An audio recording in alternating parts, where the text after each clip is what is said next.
খ্যাতিমান অভিনেতা প্রবীর মিত্র আর নেই। রোববার রাত 10টা 10 মিনিটে রাজধানীর একটি বেসরকারি হাসপাতালে চিকিৎসাধীন অবস্থায় তাঁর মৃত্যু হয়। অভিনেতার ছোট ছেলে সিফাত ইসলাম গণমাধ্যমকে এই তথ্য নিশ্চিত করেছেন।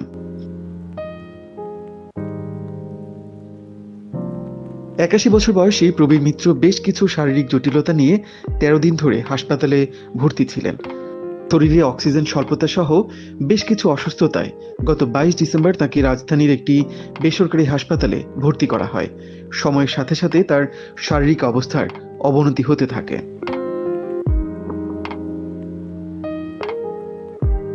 1943 সালের 18 আগস্ট কুমিল্লার চান্দিনায় জন্মগ্রহণ করেন প্রবীর মিত্র।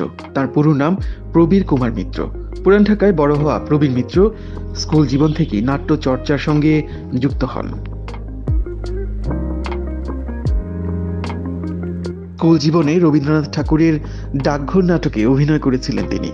1971 সালে এইচ আকবর পরিচালিত জল ছবি চলচ্চিত্রের মাধ্যমে তার চলচ্চিত্র জগতে অভিষেক।